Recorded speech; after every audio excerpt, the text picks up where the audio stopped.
Bonjour à tous et bienvenue dans les Jeudis de l'économie Radio Rythme Bleu, la situation économique de la zone VKP et les conséquences de la mise en sommeil de l'usine du Nord. On sait que cela suscite beaucoup d'inquiétudes et nous allons en parler avec les invités qui sont avec nous sur ce plateau. 5 invités, David Ivard qui est porte-parole du collectif VKP, Cyril Béraud qui est élu de la CCI dans le Nord, Laurent Jandot, le président de l'association professionnelle des concessionnaires automobiles, René Ferré, le directeur général de Shell Pacifique et Jean-Damien Ponroy, président de la Fédération territoriale des agents immobiliers. Bonjour à tous les 5.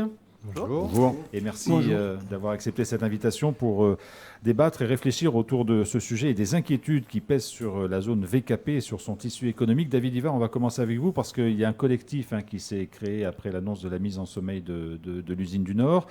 Pourquoi ce collectif? Quelles sont ses actions? Il mène d'ailleurs des opérations de sensibilisation en cette fin de semaine devant l'hôtel de province à Koné.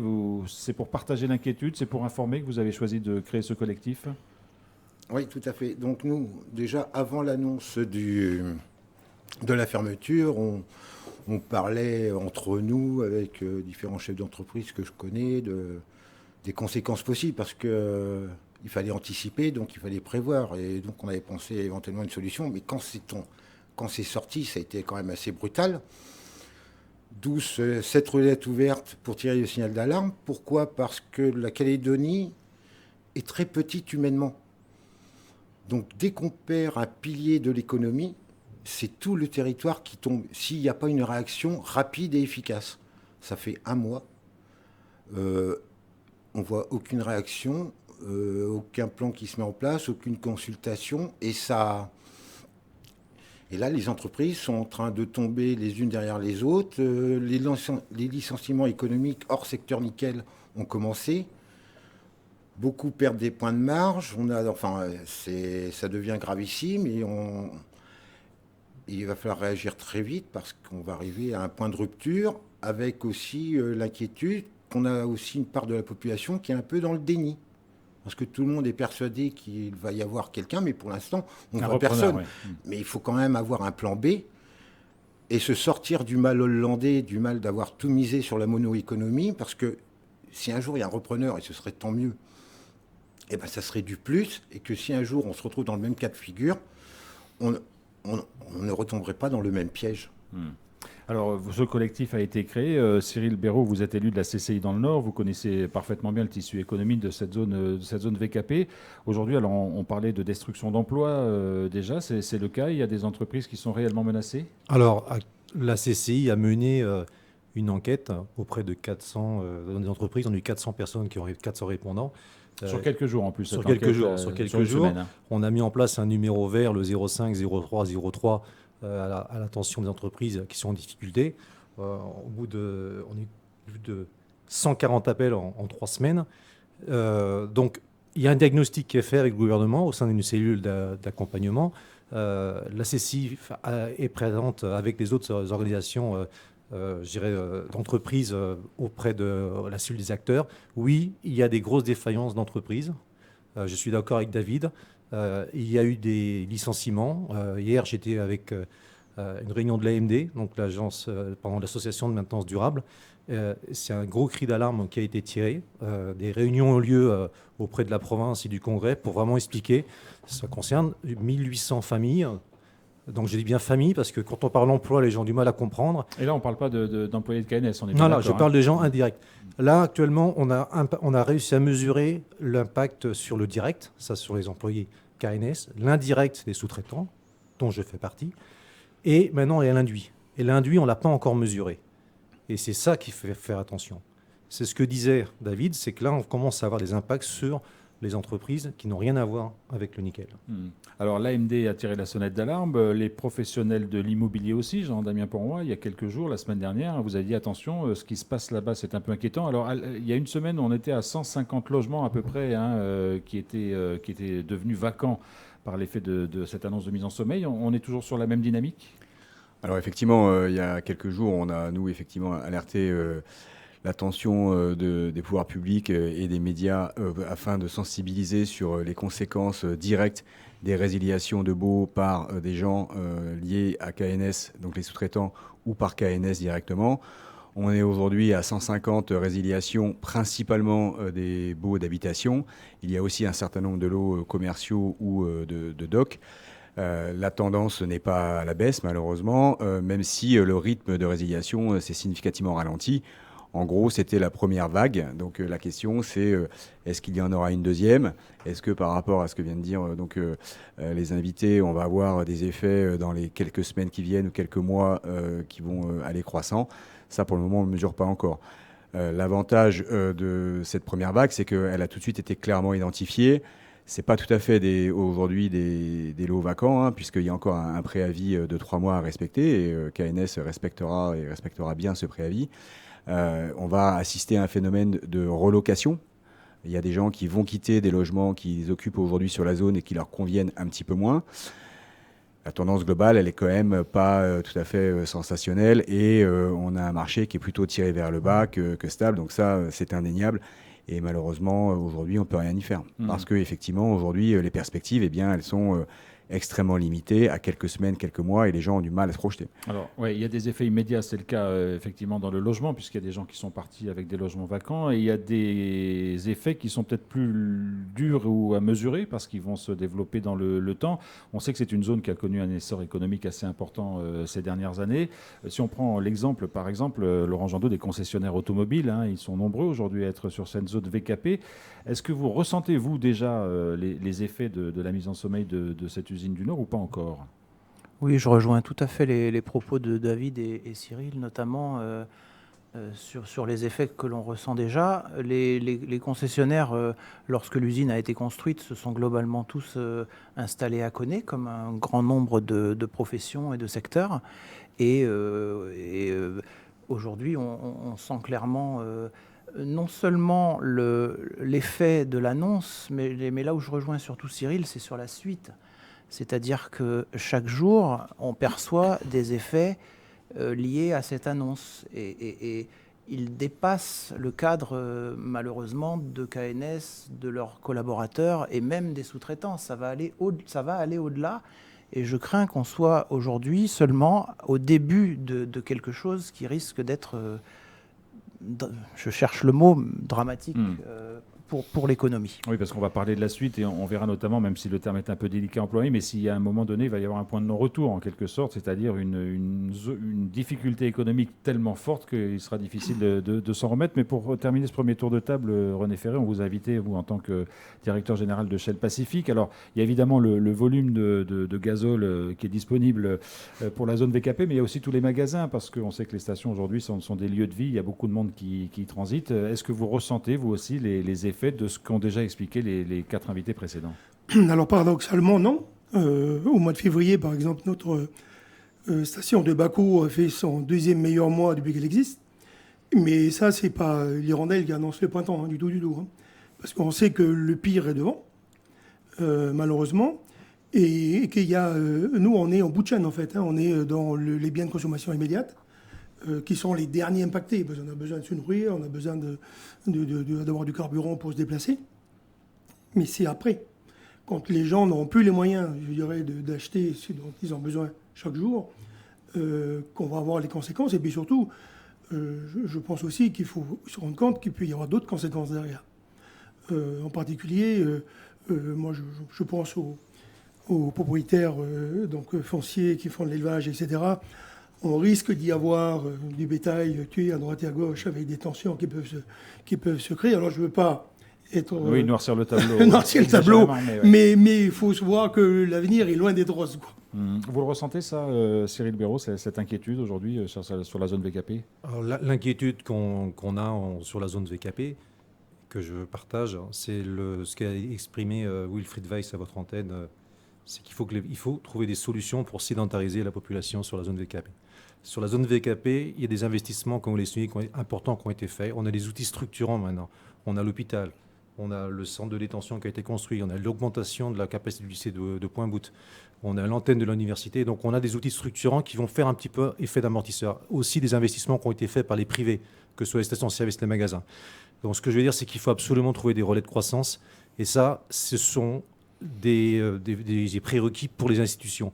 Récemment, on a rencontré le commissaire délégué en Province-Nord avec Jean Damien, qui nous informait qu'il y a un contrat de développement de 9 milliards qui a été signé avec la Province-Nord. Ce contrat de développement, c'est entre 2024 et 2027. Rien n'empêche de pouvoir engager les travaux. C'est des travaux de génie civil, c'est des routes, c'est des ponts, c'est des rénovations de bâtiments. 70% des personnels, des sous-traitants qui vont démobiliser pourraient être réutilisés dans ces... Donc maintenant, mais ça, c'est une décision qui appartient aux politiques, aux institutionnels, aux mairies, aux communes. Voilà. Mais il y a des solutions. Diversification de l'agroalimentaire. On en revient toujours à la question de la diversification, bien sûr. On a 17% d'autonomie alimentaire en Calédonie. Ils sont à 50% à La Réunion. C'est pas normal. Donc il y a des leviers, mais il faut une volonté politique, économique d'investir où il faut. Un mot encore, parce qu'il y a plusieurs secteurs d'activité représentés sur ce plateau. Il y en a un qui n'est pas là parce qu'on ne pouvait pas accueillir tout le monde, mais peut-être, Cyril Béraud, vous pouvez nous en parler. C'est aussi le secteur de l'hôtellerie-restauration, parce qu'à Koné, il y a déjà des structures qui ont l'air d'être en souffrance. En très grande souffrance. Perte de chiffre d'affaires de 80%. L'autre jour, on était dans un restaurant, un grand d'hôtel de la place. Il n'y en a pas 15 000. Mais le midi, en midi et demi, on était avec ma femme, on était deux. C'est le deuxième service, non, vous êtes les seuls. En 7 ans, ils n'avaient jamais connu ça. Non, c'est une catastrophique. Mais comme le dit David, il n'y a pas de prise de conscience. Il y a un déni. Et je rejoins Laurent, c'est tout le territoire qui va être touché. C'est l'effet domino. C'est pas que le Nord. C'est pas que le Nord. La différence dans le Nord, c'est que les gens sont résilients, comme disait René. Les gens du Nord ne sont pas les gens du Sud. Les gens de Broussard, c'est pas pareil. Il y a une résilience énorme de la communauté. Et c'est pour ça que les gens ne comprennent pas, parce qu'ils disent rien. Mais ce n'est pas pour autant qu'ils souffrent. C'est pour ça qu'il faut absolument éviter l'exode. Excusez-moi. Allez-y. C'est pour ça qu'il faut absolument éviter l'exode de la zone VKP. Trouver des relais de croissance, se diversifier. Mais il faut que cette zone garde... ces 10 dernières années, elle a été développée.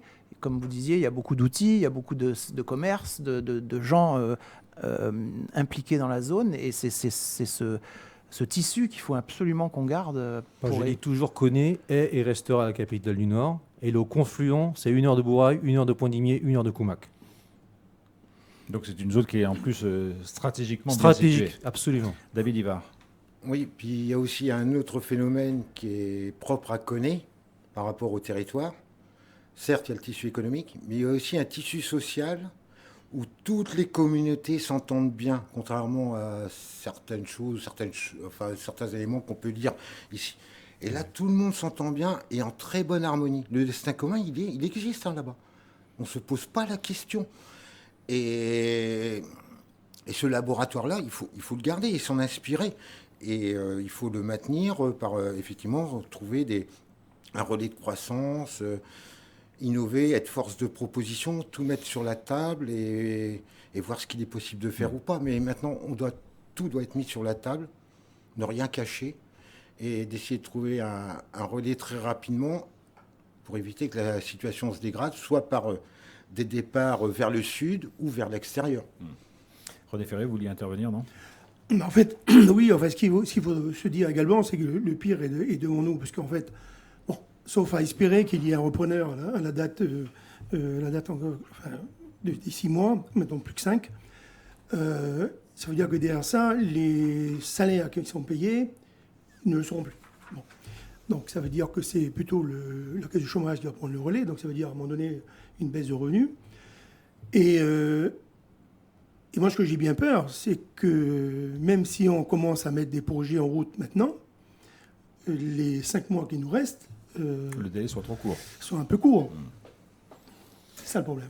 Alors Jean-Damien Ponroy, un mot sur l'immobilier, parce qu'on sait que vous êtes obligé de nous quitter, vous avez d'autres impératifs dans les minutes qui viennent. Il y a 5 mois, effectivement, très compliqués à gérer. Aujourd'hui, si les choses s'aggravent, quelles conséquences ça peut avoir sur le marché de l'immobilier ? Alors, certains vont dire que c'est une bonne nouvelle parce que les prix vont baisser, que ce soit à location ou à l'achat, mais est-ce que ce n'est pas dangereux ? Alors c'est effectivement très dangereux dans la mesure où, Cyril l'a dit, il y a une très grande résilience des gens de la zone VKP et du Nord en général. Par contre, on sait très bien qu'une grosse partie de l'économie de la zone tient à l'usine. Donc si jamais l'usine malheureusement devait s'arrêter demain, je pense que les prix à la vente vont baisser très significativement, mais je pense de façon assez drastique. Aujourd'hui, dans la transaction immobilière, il y a un attentisme qui est quasi total. Donc ça ne veut pas dire qu'il n'y a pas des choses à faire, parce qu'au contraire, il y a des opportunités avec des baisses de prix. On avait déjà des difficultés au niveau Nouvelle-Calédonie, internationale et nationale.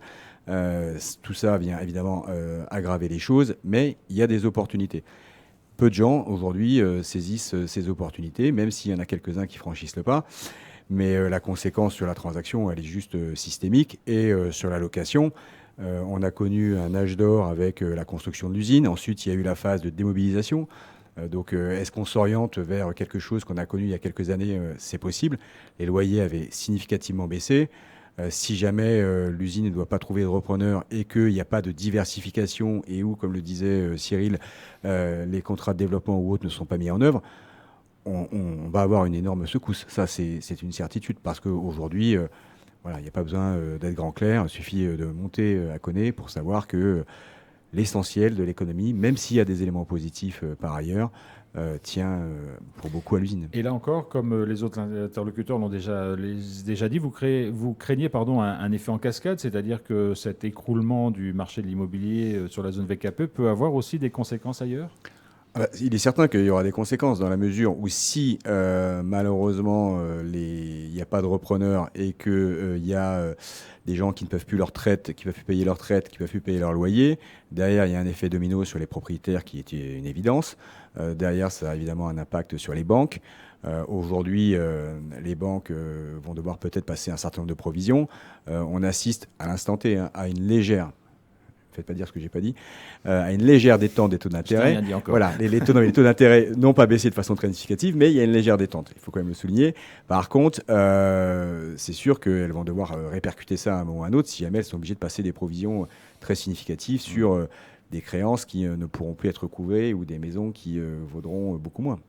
Merci beaucoup Jean-Damien Pourroy. On vous libère parce que je sais que vous avez d'autres engagements, mais est-ce que vous venez venir, je voudrais entendre les autres intervenants sur cette émission, Laurent Jandot, parce que vous l'avez aussi dit un petit peu, la crainte aujourd'hui de ce qui se passe sur la zone VKP, c'est l'effet en cascade, c'est-à-dire que petit à petit, il y a des choses qui disparaissent, qui soient de moins en moins performantes, que ça pèse sur les comptes sociaux. Enfin voilà, il peut y avoir une spirale descendante très forte.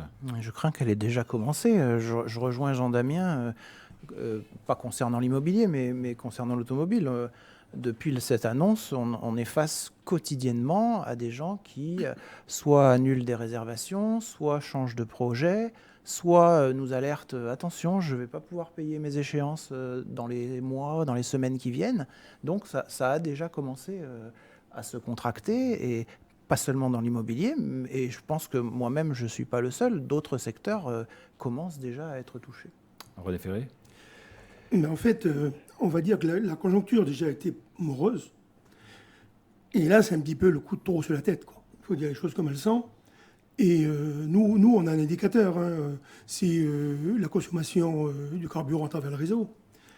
Déjà, ça fait quelques années qu'elle baisse de manière régulière. Alors, certes, on peut le mettre sur la technologie des véhicules qui consomment moins, etc., mais pas que ça. Donc, il y a vraiment, à un moment donné, il y a déjà une baisse qui était engagée il y a déjà quelques temps. Et là, en fait, le problème, c'est que ça agit sur la confiance, en fait, des agents économiques. Et la confiance, à un moment donné, des agents économiques, si elle n'est pas là, ça veut dire que leur comportement d'achat va être différent. Alors, on parle aussi bien de l'investisseur que du consommateur final. Et c'est cet effet cascade-là, aujourd'hui, qui est déjà en cours, malheureusement. Laurent Jandot ? Oui, René l'a bien décrit, la confiance. Le marché automobile est également en baisse, hein, on l'a exprimé sur cette antenne plusieurs fois, en baisse régulière. Ce n'est pas le sujet de l'émission, mais je m'arrête souvent sur la baisse de la population qui, malheureusement, ne nous aide absolument pas ces 2 dernières années, et encore moins dans cette crise. Mais ce que disait René sur la confiance, sachez que le marché automobile du mois de février a montré 25% de baisse par rapport au même mois de l'année dernière. Sur l'ensemble du territoire. Sur l'ensemble du territoire, 25%. C'est un mois à 500 voitures. C'est tout petit, il faut remonter à des années pour trouver ça. Et pour ma part, j'ai été choqué que 2 semaines après l'annonce, on ait déjà quelque chose qui impacte fortement le secteur qui nous concerne en tout cas. Et donc j'ai posé des questions un petit peu à droite, à gauche, et il semble que la confiance soit le sujet principal. Les gens ont comme on dit chez nous, ils ont pris un pet au moral. Oui, alors la confiance, ça se détruit vite, mais ça se reconstitue aussi rapidement. Et on espère évidemment qu'en cas d'annonce d'un repreneur, il y a un mouvement inverse qui s'amorce dans les différents secteurs qu'on a évoqués. Oui, tout à fait. La meilleure annonce pourrait être le redémarrage de cette usine et donc pour ces gens, retrouver leur travail et pour les sous-traitants, la même chose. Alors justement, pour les chefs d'entreprise que vous êtes les uns et les autres, comment on peut s'adapter à une situation comme celle-là? Parce que, je le disais, on est un petit peu au milieu du gué, puisqu'il y a une situation qui s'est dégradée. On ne sait pas ce qui va se passer dans 5 mois, repreneur ou pas repreneur, donc on ne sait pas quelles vont être les perspectives. On sait que le chef d'entreprise a pour mission principale aussi d'arriver à anticiper les choses pour s'adapter au mieux. Comment vous vous situez dans cette période? Est-ce que vous dites qu'il faut tenir le plus longtemps possible? Est-ce que vous commencez à dire on va réduire la voilure, quitte à redémarrer derrière? Enfin, comment les uns et les autres vous positionnez-vous, par exemple, Cyril Béraud, puisque vous avez une entreprise de sous-traitance? Nous, ce qu'on a fait dès l'annonce, on a réfléchi pour savoir quels seraient les impacts directs et indirects pour notre société. Et on a eu une personne qui est partie qui n'a pas été remplacée. On communique régulièrement avec nos salariés pour leur expliquer la situation. On est réaliste. Et l'idée, c'est de trouver des relais de croissance, trouver des nouveaux clients. C'est pas facile, se diversifier. Parce qu'en fait, la pire des choses pour les entreprises, et je parle pour moi comme pour les autres, c'est la perte de compétences. On en parlait encore hier avec l'AMD, il y a beaucoup de gens qui vont quitter les entreprises. Et le jour où il faut redémarrer, on espère le redémarrage, ces entreprises, où ils vont trouver ces gens-là? Ils ne seront pas là. Et après, on dira, non, vous n'êtes pas prêts pour venir travailler chez nous. Donc là, moi ce que j'essaie de préserver les emplois, de préserver les compétences au sein de ma société. Et c'est ce que essayent de faire tous les entrepreneurs. Mais au bout d'un moment, c'est pas possible. Alors, il y a le chômage partiel qui va être mis en place de la version Covid, qui aide en fin de compte, qui va aider. Mais pour l'instant, les financements ne sont pas encore définis. Mais il y a beaucoup d'entreprises qui ont commencé le chômage partiel parce qu'ils ne veulent pas se départir de leurs compétences, parce qu'ils ont besoin de ces personnes-là. Sinon, l'entreprise, elle meurt. Donc, c'est une manière de se donner un laps de temps, en fait. Complètement. David Livard. Oui, ce que vous disiez est très juste. D'autant plus que, pour en avoir discuté avec certains de chefs d'entreprise du collectif, certains, pour éviter de perdre les compétences qu'ils ont, ne vont pas payer très prochainement la CAFAT, les charges sociales, pour que la personne puisse bénéficier d'un salaire, puisse encore consommer. Enfin, il y a quand même un effet, parce que déjà, ils ont rogné sur leur marge, parce qu'il faut le dire aussi, c'est que les entreprises essayent de rogner sur leur marge, essayent de chercher toutes les petites économies au niveau des charges pour essayer de tenir, mais tout seul, on n'y arrivera pas. Et il y a 48 heures, je lisais des pavés sur les différentes récessions qu'il y a eu en Grande-Bretagne, en Grèce, en Espagne. Toutes sont parties de constats qui leur sont propres, mais il y avait une constante. C'est que les solutions ont été trouvées avec un travail en synergie entre le privé et le public. Et propre à chaque bassin d'emploi, c'est-à-dire faire du localisé, pour faire une meilleure utilisation de l'argent public qui aujourd'hui va coûter très cher. L'argent public, c'est quand même, il est issu de la valeur ajoutée du privé. Et je pense qu'il faut, l'idée générale, je pense qu'elle est là. Alors René Ferré, sur cette adaptation pendant cette période un peu compliquée, comment vous réagissez à tout ça? Alors moi, je vous dirais que j'ai toujours géré une entreprise comme si elle était en crise. Donc on est toujours au minimum des coûts. Et après, on a une particularité aussi. On n'est pas une entreprise de main-d'œuvre. On est une plateforme logistique. Et ce qui fait notre rentabilité, c'est le diviseur qui passe à travers cette plateforme logistique. Par contre, ce qui change beaucoup pour nous, c'est que nous avons, nous, en tant que société pétrolière, aussi un rôle un peu citoyen. Alors, je m'explique. On participe à des événements sportifs et autres, parce que c'est nos dimensions citoyennes qu'on doit donner sur l'entreprise. Alors, c'est clair que cette année, là, par contre, les budgets sont coupés, quoi. Ça, c'est clair. On diminue nos coûts parce que on n'a pas en face, je dirais, les recettes qu'on pourrait attendre. Voilà, des mouvements de sympathie qui seraient déclenchés à notre égard. Laurent Jandot, vous, côté concessionnaire notamment, comment on traverse cette période d'incertitude forte? C'est très compliqué. Aujourd'hui, il faut entre 7 et 8 mois pour recevoir une voiture. Alors, ça veut dire qu'il faut énormément anticiper. On est sorti du Covid quasiment sans stock les uns les autres, hein, puisqu'on a connu les problèmes de fabrication qu'on n'avait jamais connus avant. Notamment sur l'électronique. Hein, Notamment sur l'électronique. À la sortie du Covid, il semblerait que beaucoup de choses se soient améliorées. Donc, respectivement, nous avons reconstitué nos stocks. Pour certains, un peu au-delà de ce qu'il aurait fallu, parce que le marché, comme je vous le disais tout à l'heure, il continue de baisser. Et donc là, c'est un coût supplémentaire. Donc clairement, on est tous un peu surstockés.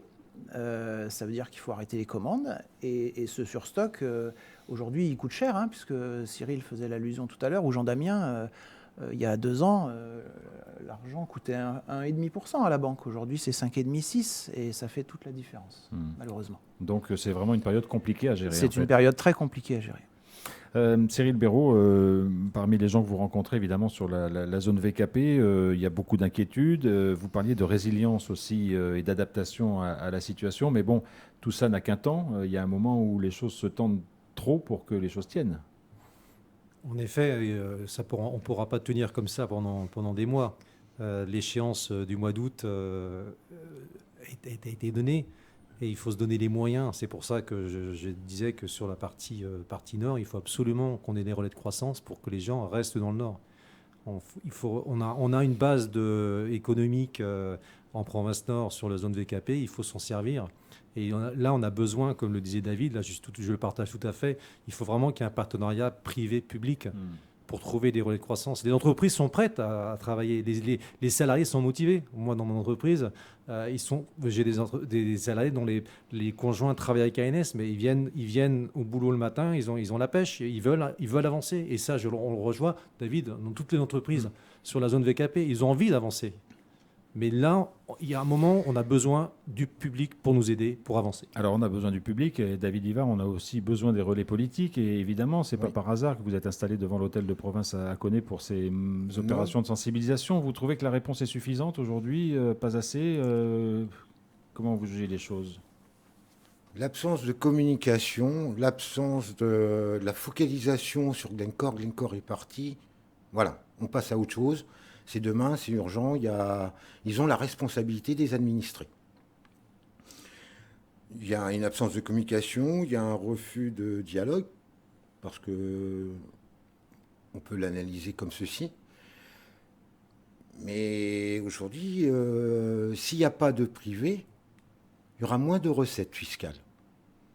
Il arrivera un moment, pour raison budgétaire, le public sera obligé de licencier parce qu'on ne pourra plus utiliser les taux fiscaux parce que les entreprises ne pourront plus. On va arriver à un point de rupture et aujourd'hui, c'est pas plus l'un que l'autre. Il faut que tout le monde tire dans le même sens et pour ça, il faut travailler en synergie. Il faut que tout le monde et qu'on mette tout, bonnes ou mauvaises idées sur la table, mais il faut qu'on trouve des solutions. Et c'est un peu ça le destin commun. Pour reprendre la phrase Cyril Béraud, que vous connaissez, quand il n'y a pas toi, il n'y a pas moi. Tu te rappelles, René? Oui, c'est ça. Eh ben, on y est, hein. Quand il n'y a pas toi, il n'y a pas moi. Oui. C'est l'illustration aujourd'hui de la situation. Un mot encore pour terminer.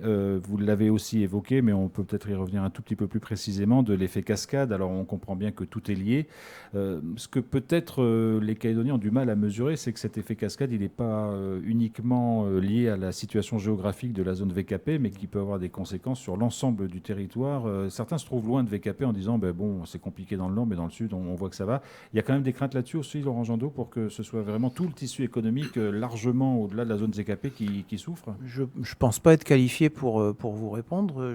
Je répondrai juste logiquement. La Calédonie est un tout petit pays. C'est évident que ça va déborder sur le reste du pays. Et encore une fois, ça a déjà commencé. Oui, je suis désolé. René Ferré? Bon, je rejoins Laurent. Nouméa n'est pas à l'abri des conséquences d'une catastrophe sur VKP. Ou alors ça serait vraiment se mettre des œillères, quoi. Je crois qu'il faut là-dessus penser que le pays, quoi qu'il en soit, est un. Et que tout ce qui touche à un endroit, le pays, ça se répercute partout. Alors, certes, pas au même niveau. Mais aujourd'hui, je l'évoquais tout à l'heure, on est déjà dans une situation de morosité. Donc tout ce qui vient en plus de ça ne fait qu'aggraver et rendre plus pesant la situation actuelle. David Ivar. Oui, enfin simplement pour vulgariser par rapport au point de nos auditeurs, le point d'entrée du territoire, c'est Nouméa. Si demain sur VKP, il n'y a plus de consommation, il n'y a plus de matériel qui monte, ben, les gens de Nouméa, peut-être qu'on n'a plus besoin de préparateurs de commandes, peut-être qu'on n'a plus besoin de commerciaux pour faire la brousse. Voilà, pour vulgariser auprès de nos auditeurs, ce qu'il faut comprendre, c'est que indirectement, quand on travaille à Nouméa, la personne ne le sait peut-être pas, mais ce qu'elle fait, en fait, elle travaille peut-être pour la brousse. On est tous un maillon de la chaîne.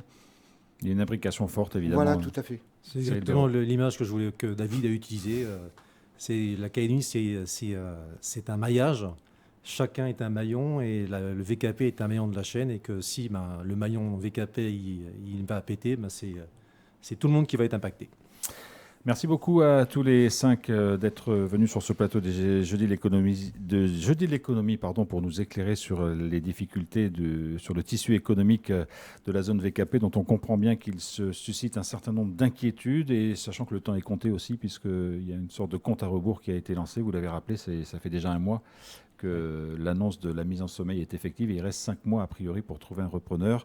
Merci en tout cas à tous les 5 d'être venus échanger sur ce plateau.